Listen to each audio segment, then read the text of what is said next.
man, the tennis preacher, prophet, psychic, coming back at you with another video. Okay, people, you know, last week I made a video.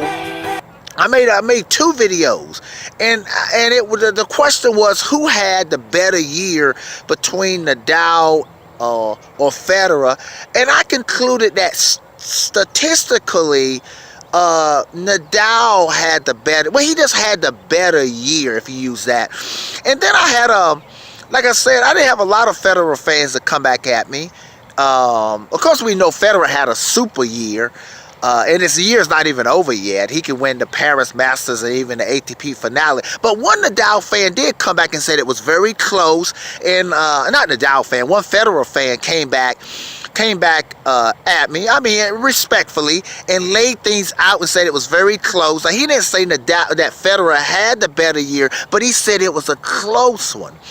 And so, but then I came back and reaffirmed what I was saying. I looked at it again, and I still concluded, and my main reason was that Federer didn't even play the clay court season, and Nadal not only played it, but had a historical win and won the French Open. So that was it. And also, I think I said that because Nadal, not only did he win two majors like Federer, he was in the finals of the French Open. Now, the question today is different, though. It sounds like it's the same, but it's different.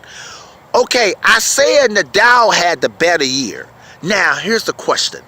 Who had the more significant year? That's slightly different than better year. And I think for those people who thought that, well, maybe Federer had the better year, I think what they meant to say was maybe Federer had the more significant year. Now, what does the word significant mean? That means like important. And the word significant is the word signify. That means what meant out of the two people, which year meant so much, was maybe more important, not just for that guy, but even more for tennis. Okay, I'm going to tell you people, okay, this is close, but I'm going to have to go with, if you say significant, the way I try to look at it is this here. Suppose you were a writer for like the LA Times or the New York Times.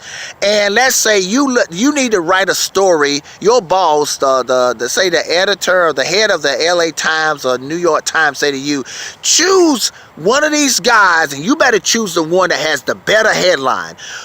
Which one of these guys' story do you think would make the better headline, the bigger headline? I'm going to be honest, people.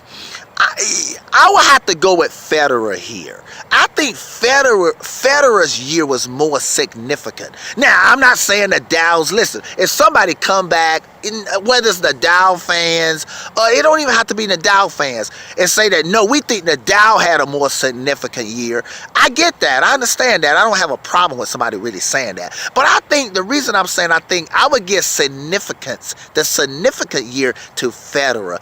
And it's not, and especially if he went to Paris Masters and the ATP finale. Even then, I have to look back at it again and see, did he have the better year too? But I'm talking about right now, forget winning the Paris Masters and the ATP finale.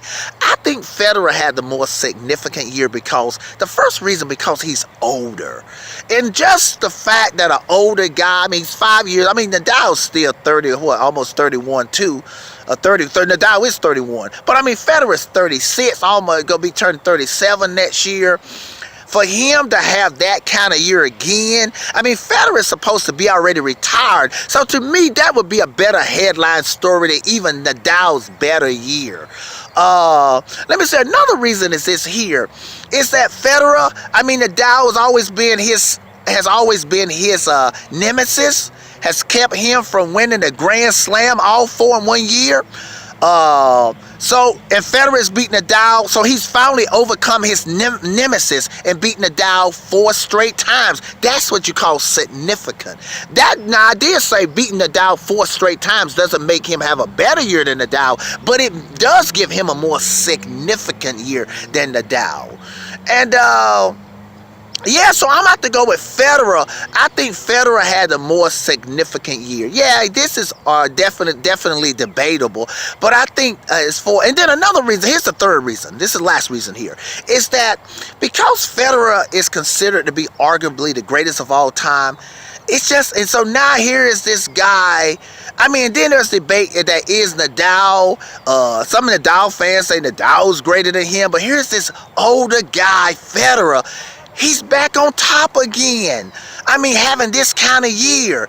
And like I've said, he could retake the #1 spot. That's significant. So I'm going to have to give Federer, yeah, like I said, gave Nadal the better year, but I'm giving Federer the more significant year. Okay, people, Magic Man, tennis preacher, prophet, signing off.